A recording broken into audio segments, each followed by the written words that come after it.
Hello friends, welcome to my channel, and in this tutorial we will learn how to create a simple calculator application in Java using Swing. This is going to be a GUI calculator app in which we will be able to do basic mathematical operations such as addition, subtraction, multiplication, division, etc, etc, as well as we will also be able to find square root and reciprocal of any number entered by the user. So before starting this tutorial, I assume that you have basic idea of Java Swing components and also about the Java button click event. Java button click event means what will happen when we click on the button, which means adding functionalities to the buttons. And if you don't know about the Java button click event, then I will provide link of the video in my description where I have explained about Java button click event. So go through that tutorial and have the concept of a Java button click event, and after that you can continue with this tutorial where we are going to create our calculator project. Okay, and for this calculator project I am going to use NetBeans IDE, but feel free to use any IDE that you want to use. It doesn't matter whatever the IDE you are going to use, the programming logic and coding will be the same. Okay, so after opening up the NetBeans IDE, go to the file menu and click on the new project. So go to the file menu and then click on the new project and then select Java with Ant and select Java application and then click on the next button. Now we need to give a name for our calculator project. So let's say we are giving the name calculator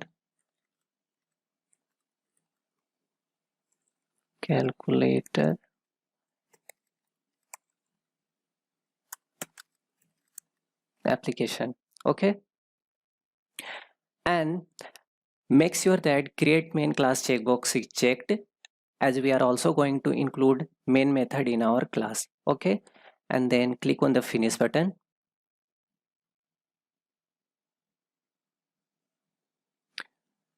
Now first of all we need to get rid of all these comment lines as we don't need them.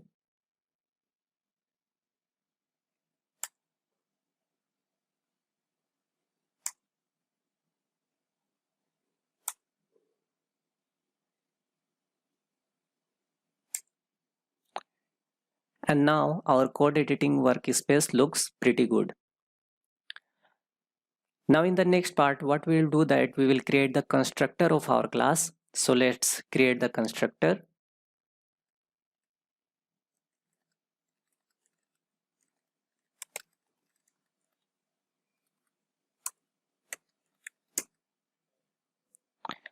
Now we will create the object of our class inside the main method. So we'll create the object of our class.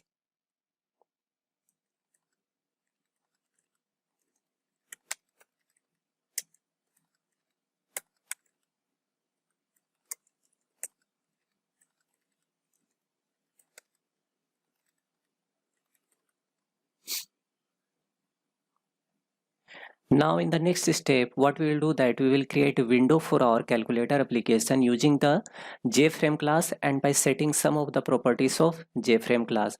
So we need to create the object of JFrame class. JFrame frame equals to new JFrame, and we can also set the title of the JFrame window inside this parameter. Let's say calculator.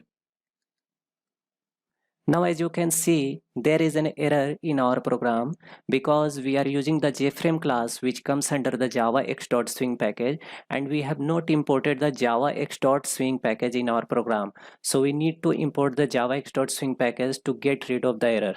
So let's import the package.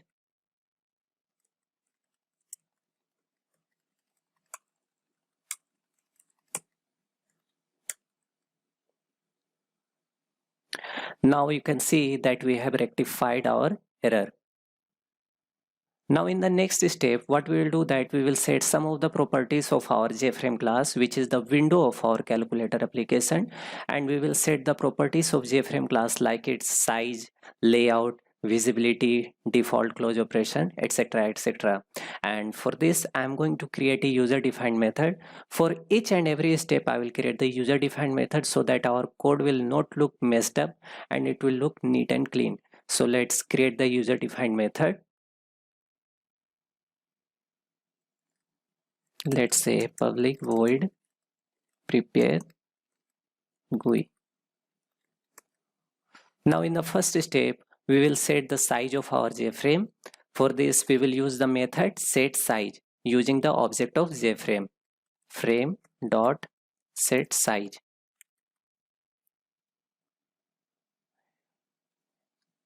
And it takes two parameters. First one is for the width of JFrame and the second one is for the height of JFrame. So I will provide the width and height of our JFrame. Let's say 305 for width and 510 for height. Okay. Now we will set the layout of our JFrame to null as we don't need any specific layout in our JFrame window. For this, we need to call the method frame.get content pane dot set layout, and then inside the parameter we will pass the value as null.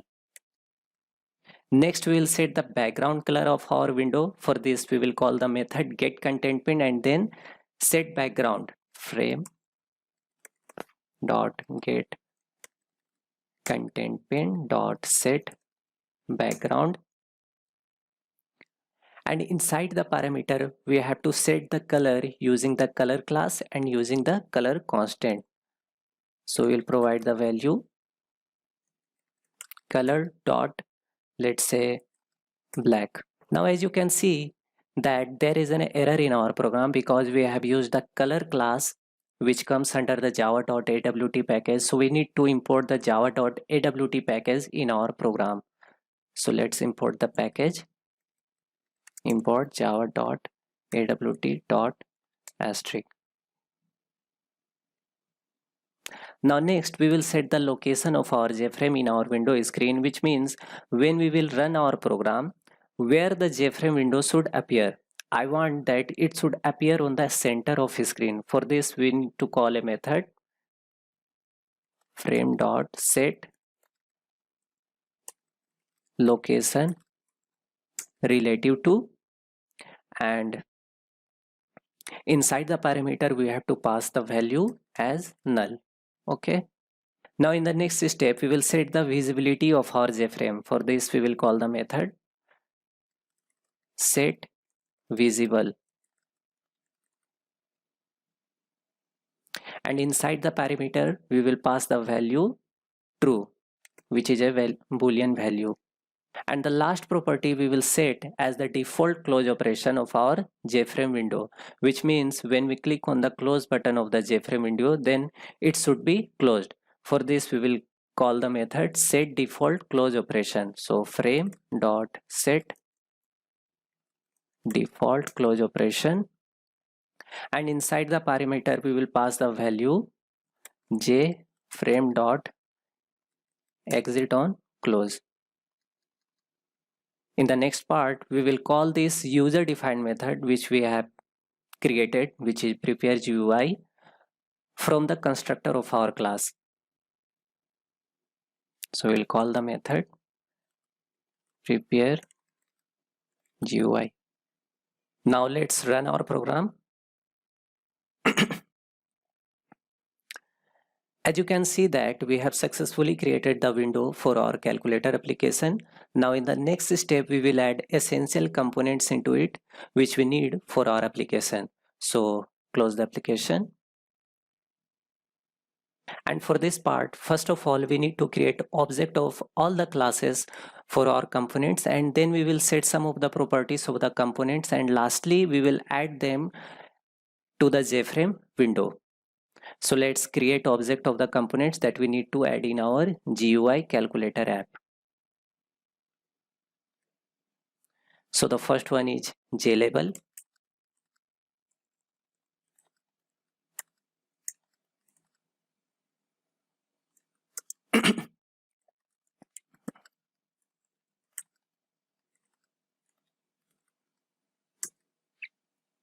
Next is JText field.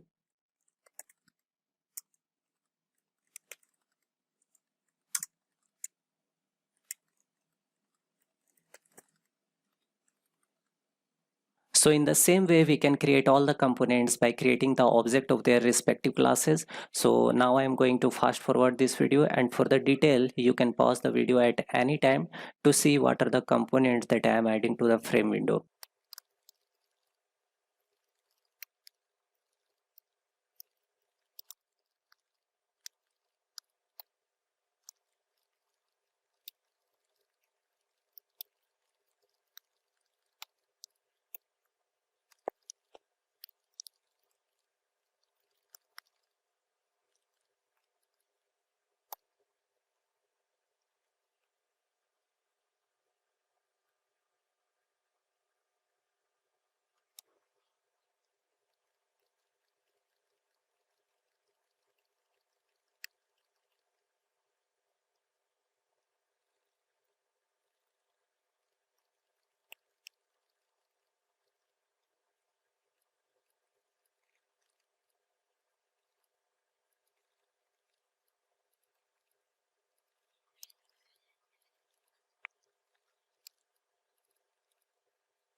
So now we have finished creating the object of all the components that we need to add into our calculator application. And in the next part, we will set some of the properties of each components, like how it should look like, what should be the font and background color, etc., etc., and where it should be placed on the JFrame window. So let's do the coding. For this, I am going to again create a user defined method so that our code will look neat and clean. So let's create the method public void add components. Okay, and now we will set the property of our first component, which is JLabel. So the first property I will set is setting location and size of the JLabel, and for this I will call the method set bounds. So label dot say label dot set bounds, and it takes 4 integer parameters. The first two are the location in x and y coordinates, and the last two are for width and height of the component. So let's give the values.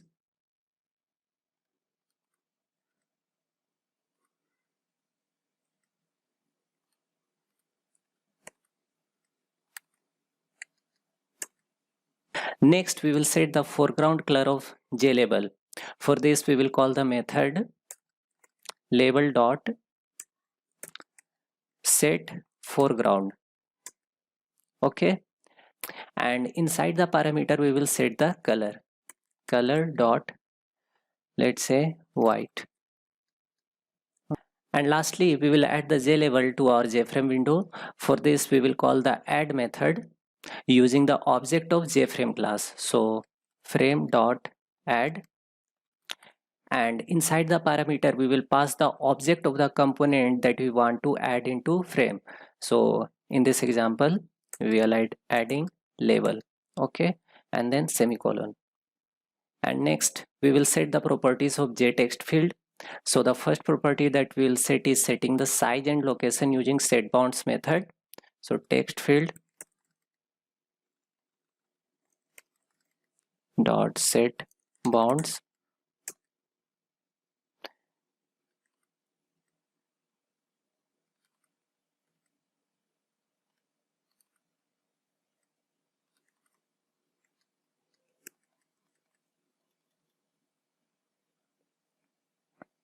Next we will set the font of text field text field dot set font new font Arial, then the styling should be font dot bold, and the size should be 20. Okay, now we want that text field should not be editable. For this we will call the method set editable, and inside the parameter we will pass the boolean value as false. So text field dot set editable, and we pass the value false. Now next we will set the horizontal alignment of the text field text to the right side. Text field dot set horizontal alignment, and I'm going to give the value swing constants dot right. Now next we will add the text field to frame. Frame dot add text field. Now let's call this user defined method add components which we have created from the constructor of our class. Add components. Now let's run our program.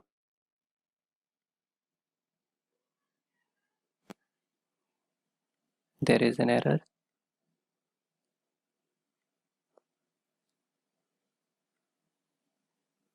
Oh, there is a spelling mistake.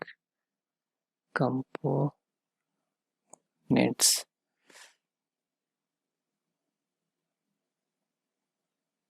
Now let's run our program. And as you can see that we have successfully added the text field in our JFrame window. The label is not showing up because we have not added any text to it.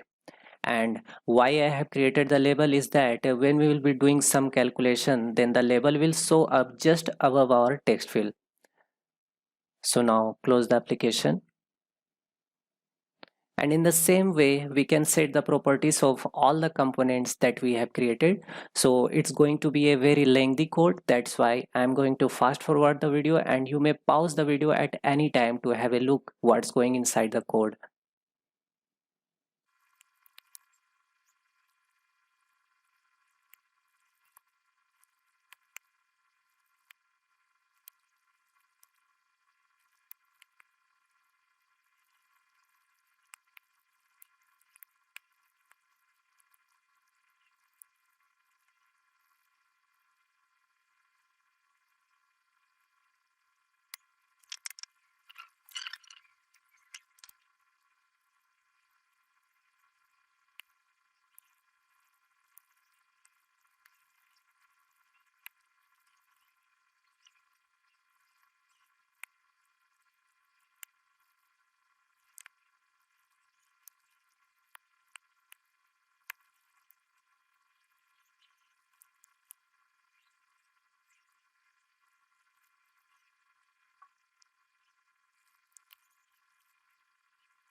So now let's run our program.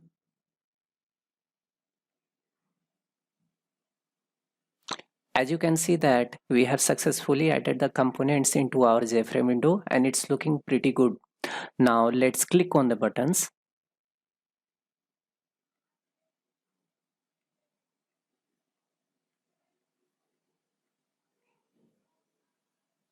And as you can see that when we are clicking on the buttons, nothing is happening because we have not added any functionalities to the buttons. So now in the next part we will add the functionalities for our buttons. So close the application. To add the functionalities to our buttons, we need to implement the ActionListener interface in our class. So we will write the code.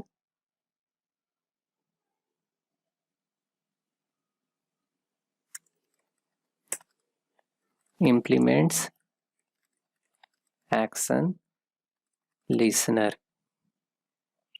And now as you can see that as soon as we have implemented the ActionListener interface in our class, it causes an error in our program. That is why, because first of all we need to import the java.awt.event package in our class. So we will import the package, import java.awt.event.asterisk. Still there is an error in our program because when we implement the ActionListener interface in our class, then we have to override its abstract method, which is actionPerformed in our class. To override its abstract method, click on this bulb icon, and as you can see that it's indicating for implementing the abstract method. Just click on that to implement. Now scroll down to the program.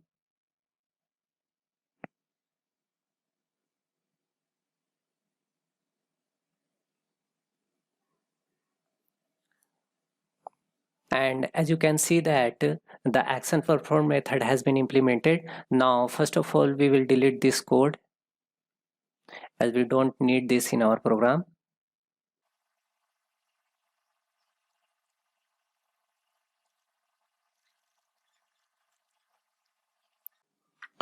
Now in the next part what we will do that we will add, or can say register, ActionListener for all the buttons that we have created. For this I am again going to create a user defined method. Let's say the name of the method will be public void add action event.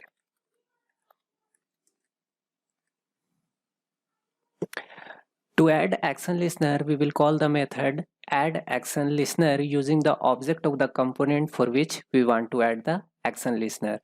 So the first component is on radio button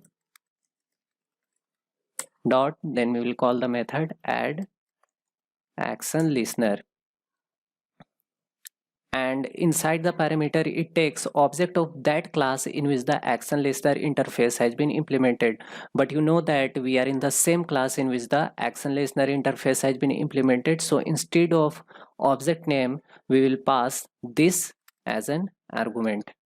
Okay, so why we are adding ActionListener to each of the button? Because that button will be tracked for an action event, and whenever the user will click on the button, then the codes related to that particular button will be executed inside the actionPerformed method. And without an ActionListener, the component will not be monitored. So it's necessary to add the ActionListener for each of the components that we want to add the action event. So now in the same way, we will add the action listener for each of the components.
Now in the next part, we will call this method inside the constructor of our class.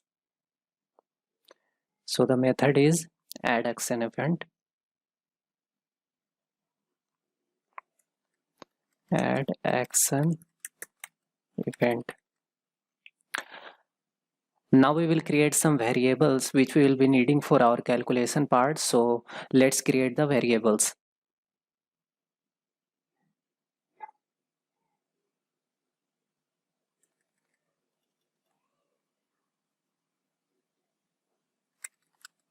Double num1 equals to 0, then num2 equals to 0, and then result equals to 0, and then int calculation.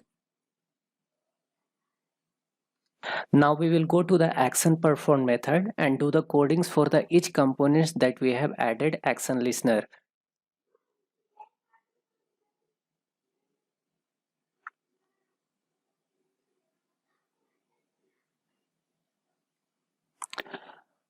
What happens that when user will click on any particular button, then what should be the behavior after clicking on any particular button would be coded inside the actionPerformed method.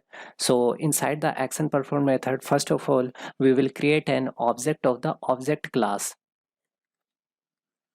Object, and we will assign it the value of e dot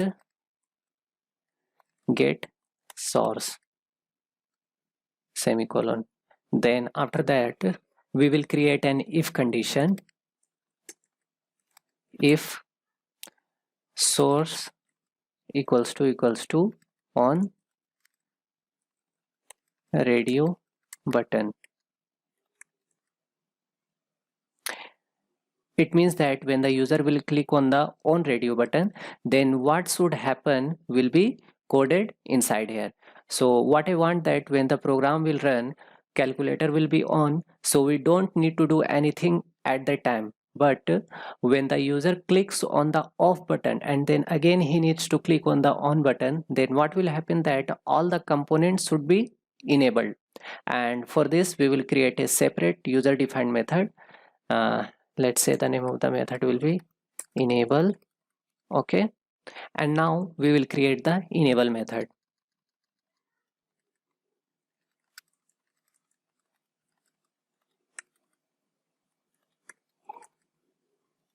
Inside the method we will call set enabled method for each component, and it takes a boolean value as parameter, and we will pass true as argument for each component except the on radio button, so that we can switch between on and off.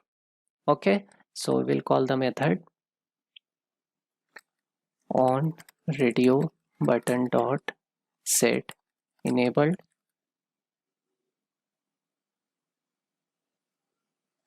false.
There is an error. Source, it should be source. Okay, now we will do the coding for off radio button. So we will create the condition else if source equals to of radio button, and inside the condition we will call the method disable, and then again we will create the method. So we'll create the method public void disable, and this time we will pass false as an argument in each component except the on radio button, so that we can switch over between on and off. So let's do the coding. Let's copy the code from enable method.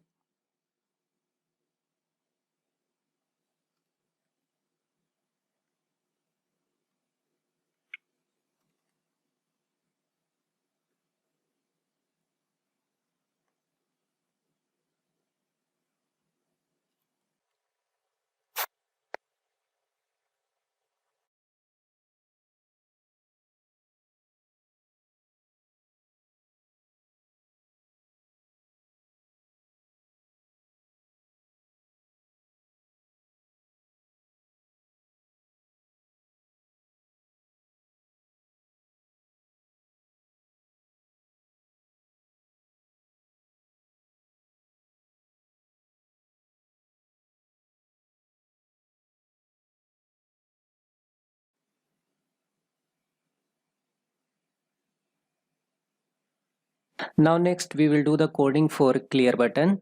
So we will create the condition else if source equals to button clear.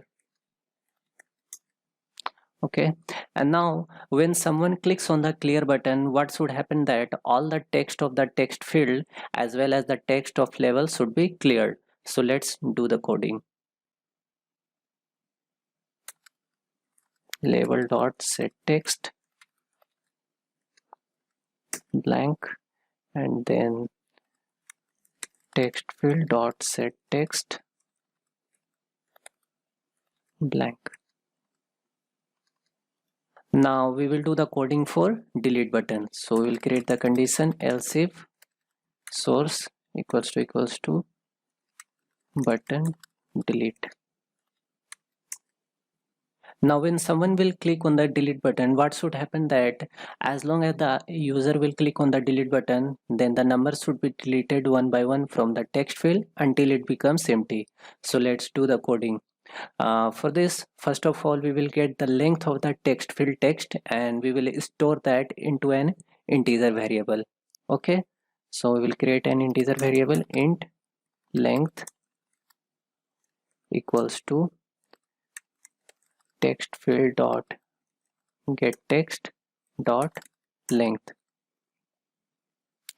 Now again we will create an integer variable, and in that variable we will store the value is equal to length minus 1, because we are going to create a string builder class in which the number will be deleted from the array last index, and that's why it should be less than 1 to the actual length of the text, because as we know that array starts from the 0th index. So we will create the variable int number equals to length minus 1. Now we will create an if condition if length is greater than 0, which means that if there is any number in the text field, till then we can delete the numbers from that. Now we will create the object of a string builder class, and we will pass the value text field text. So string builder, let's say the object will be back equals to new string builder, and we will pass the value text field text. So text field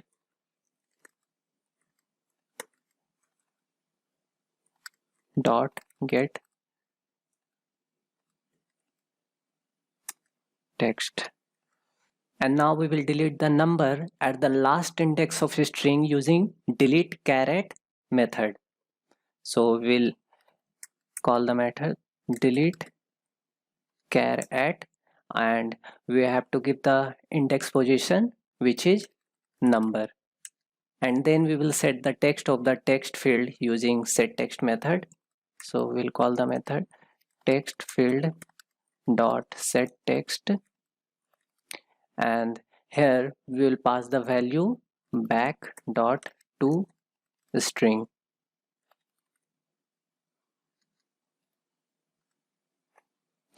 Now we will create another if condition. If text field dot get text dot ends with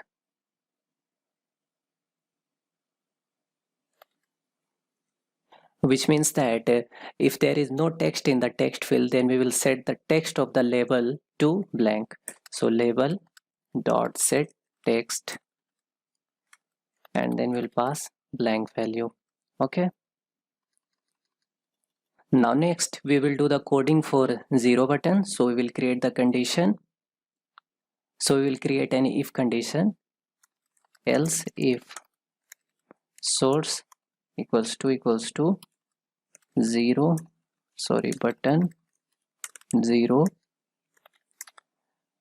Then what we will do that if there is already 0 in the text field, then we will return, otherwise we will append the value 0 to the text field.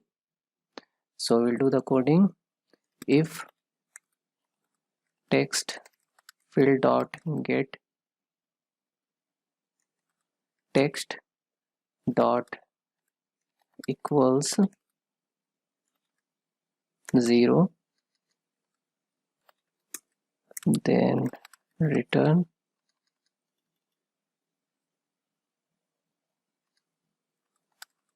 else text field dot set text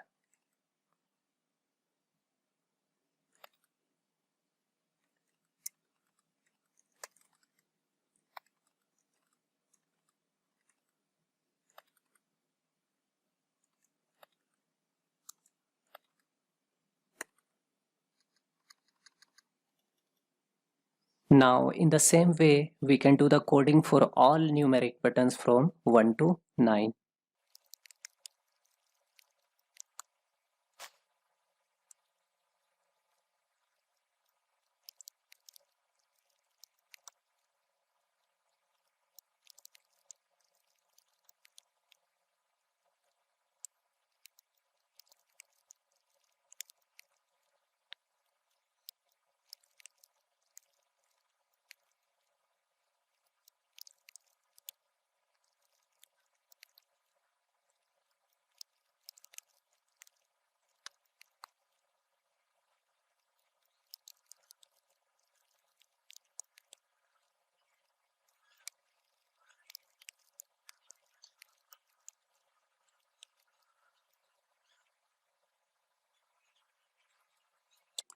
Now we will do the coding for dot button, which is decimal button. So create an if condition, else if source equals to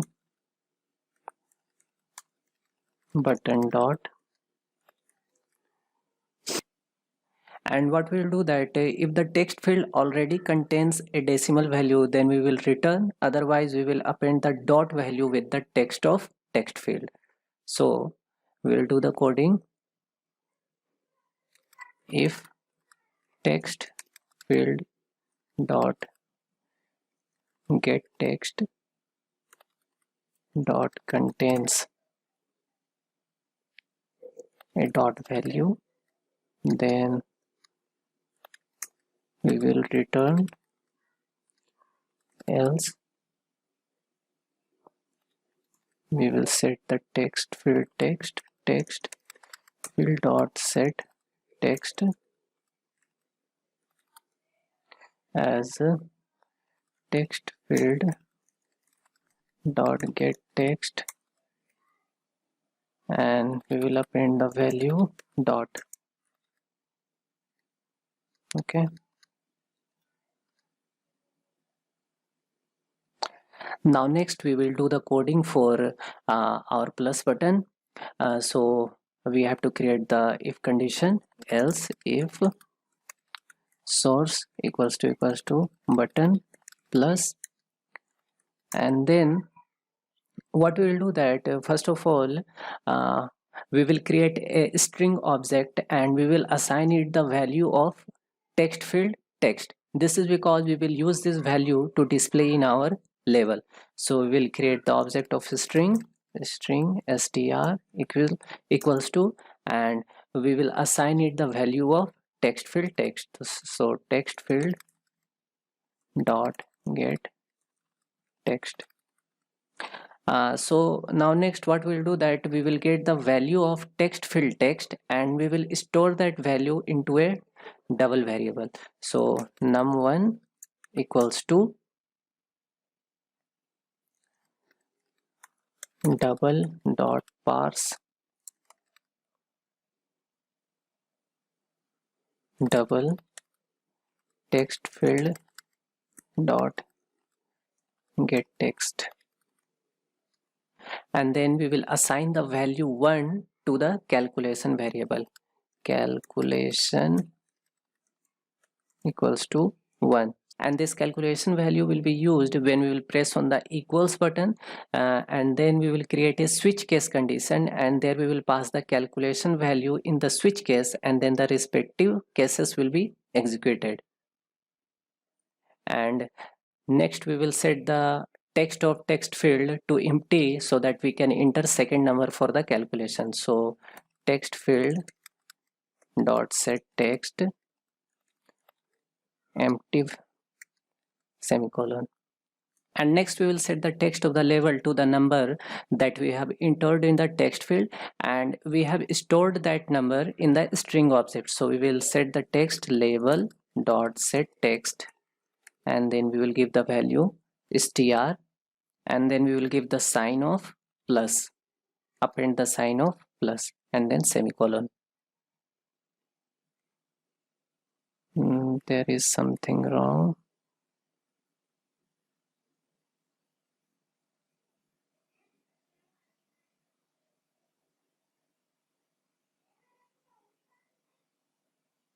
There should be plus.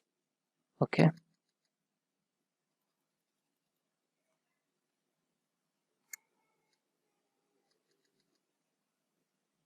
Now in the same way we can do the coding for minus, multiplication and division buttons. So we will do the coding.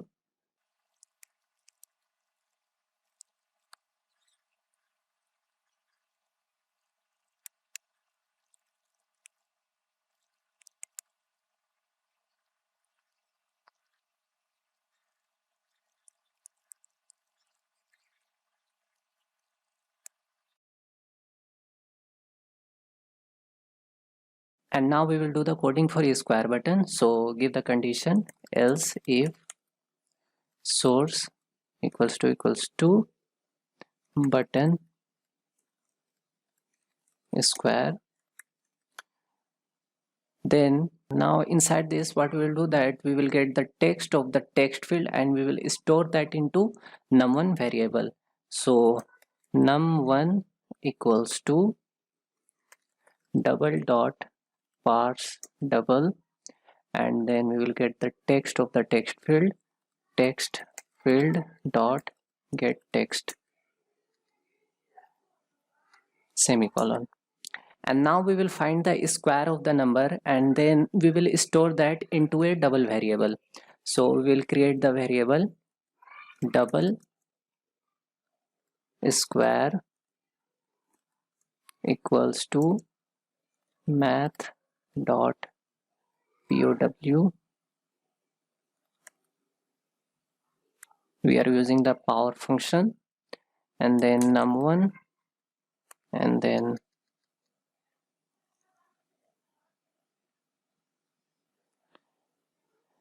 we'll give the value 2. Okay, then semicolon. Now we will convert this double variable into a string and then we will store it into a string variable.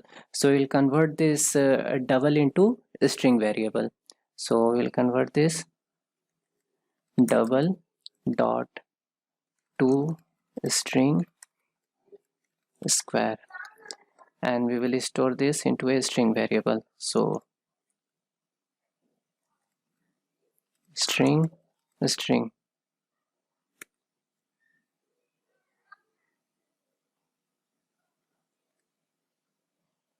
Now we will give a condition: if string dot ends with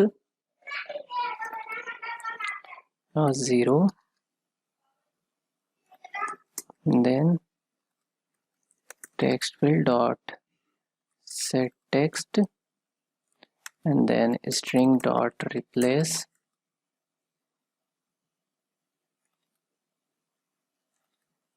dot 0 with blank. Otherwise we'll give the condition else text field dot set text and pass the value string. What it means that if the string ends with point and 0, then we will eliminate the point 0 and replace it with blank, because we don't need that point 0 as it is of no use. And else, in the else part, we will set the text of the text field with the string value. Okay. Now in the next part, we will do the coding for square root button. So we'll create the condition else if source equals to button sqrt. Okay, and then we will get the text of the text field, and then we will store that into num1 variable. So num1 equals to double dot parse double text field dot get text.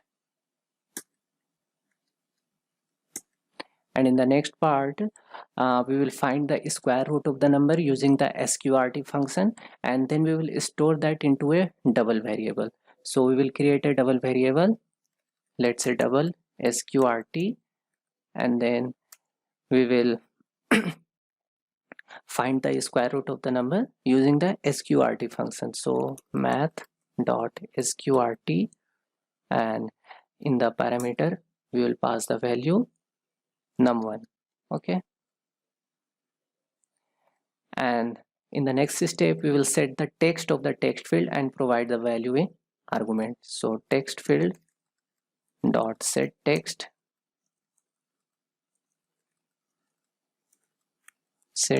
and provide the value, which is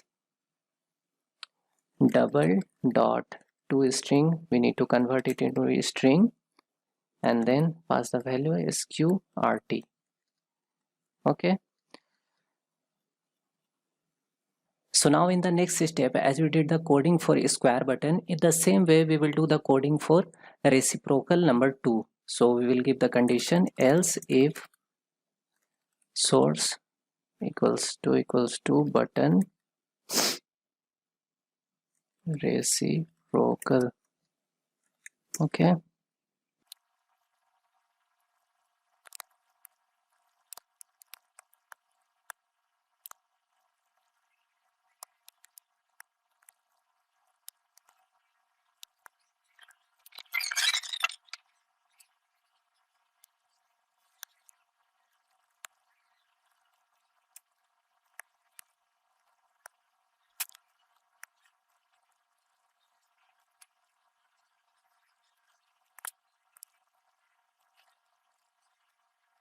now in the last part, which is the main part of our calculator project, in which what we'll do that we will do the coding for the equals button. So we'll create a condition else if source equals to button equal. Okay, and now first of all what I will do that I will store the value of second number entered by the user in the text field to a double variable. So let's do the coding. So num2 equals to double dot parse double, and we'll get the value text field dot get text. Okay, and now in the next part, as I had mentioned earlier, that we will create a switch case block for the calculation part while we'll be dealing with the coding part of equals button. So we will create switch case condition, switch calculation, and now case 1, 2, 3 and 4 are for the calculation of plus, minus, multiplication and division. So now let's create the cases. Case 1,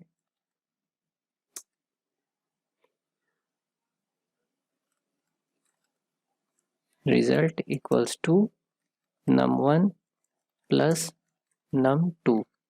Okay, and then we'll break the condition. Then we will create case 2,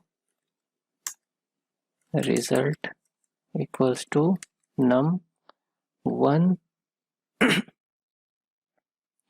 minus num2, break. Then third case, result equals to num1 asterisk num2, break. Case 4, result equals to num1 divided by num2, and then break. Now we will give a condition. If double dot to string, then we'll pass the value result dot ends with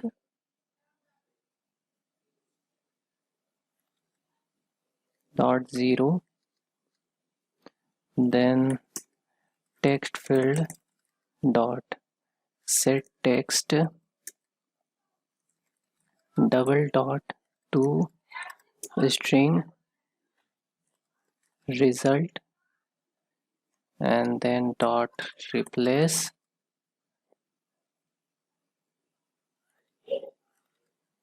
dot 0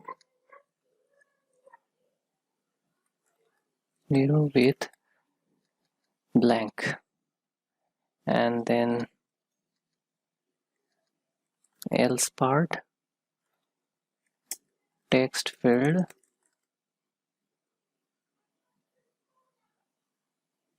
dot set text double dot to string, and then result. And what it means that if the text of the text field ends with 0.0, then we will eliminate the 0.0 and replace it with blank, because we don't need that 0.0 as it is of no use.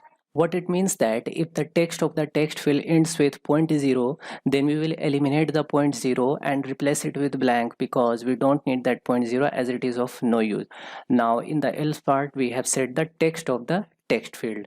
Now in the next step, we will set the text of the label as blank. So label dot set text blank semicolon. And in the last part, what we'll do that we will assign the result value to the num1, so that we can continue the calculation without having an error. So num1 equals to result.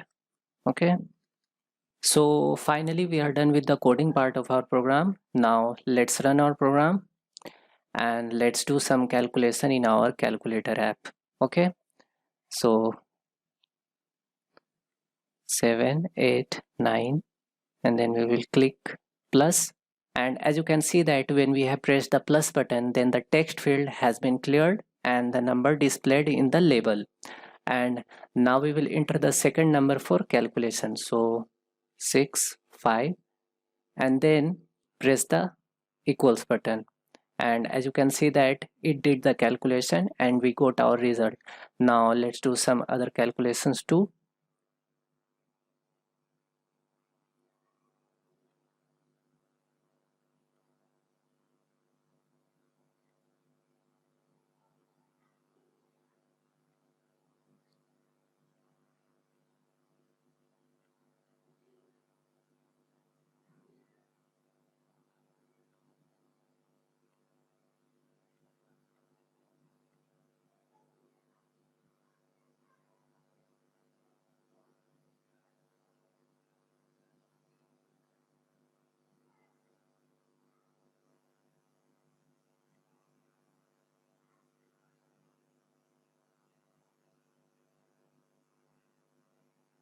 There was a bug on my program, so first let's rectify that problem first.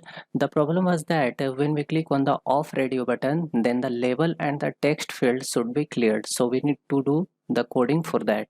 So label dot set text, inside the disable method we have to set the text of label and the text field. So label dot set text empty, and then text field dot set text to empty. Okay, now let's run our program.